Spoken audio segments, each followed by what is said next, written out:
कैसे बने पंडित प्रदीप मिश्रा जी एक महान कथावाचक, आइए जानते हैं। तो मध्य प्रदेश के सीहोर में जन्मे पंडित प्रदीप मिश्रा अपने शुरुआती जीवन के बारे में बताते हैं। उन्होंने कहा, मेरा जन्म घर के आंगन में तुलसी की क्यारी के पास हुआ था, क्योंकि अस्पताल में जन्म के बाद दाई को जो रुपए दिए जाते थे उतने भी पैसे हमारे पास नहीं थे। मेरे पिता स्वर्गीय रामेश्वर मिश्रा पढ़ नहीं पाए, चने का ठेला लगाते थे। बाद में चाय की दुकान चलाई। मैं भी दुकान में जाकर लोगों को चाय दिया करता था। तो वहीं पंडित प्रदीप मिश्रा ने आगे बताया, मेरा कोई लक्ष्य नहीं था। मैं दूसरों के कपड़े पहनकर स्कूल गया, दूसरों की किताबों से पढ़ा। बस यही चिंता रहती थी कि पेट भर जाए और परिवार को संभाल ले। भगवान शिव ने पेट भी भरा और जीवन भी संवारा। हमें याद है बहन की शादी का जिम्मा था। मुझे याद है सीहोर के एक सेठ की बेटी की शादी हुई थी, तो भवन में डेकोरेशन था।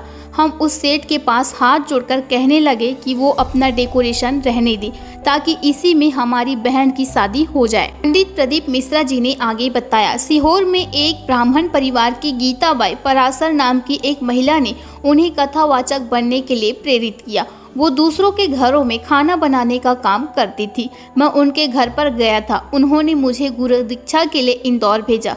मेरे गुरु श्री विठलेश राय काका जी ने मुझे दीक्षा दी, पुराणों का ज्ञान भी दिया।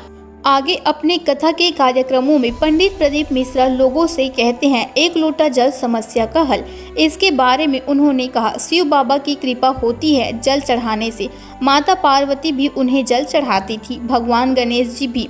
भगवान राम जब अयोध्या से निकले और जहाँ जहाँ रुके शिवलिंग बनाए और जल चढ़ाया।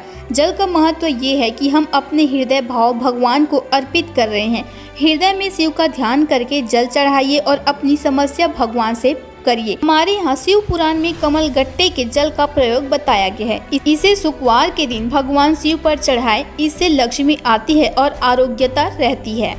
और आगे पंडित प्रदीप मिश्रा जी कहते हैं, कोई बेल दे रहे हैं, भभूत दे रहे हैं या फिर चमत्कार प्रकट करने का दावा कर रहे हैं, तो ये अंधविश्वास है। कोई कहता है जमीन में से सोने से भरा हंडा निकला, तो मैं खुद कहता हूँ भाई मुझे भी बता दो कहाँ से निकलेगा।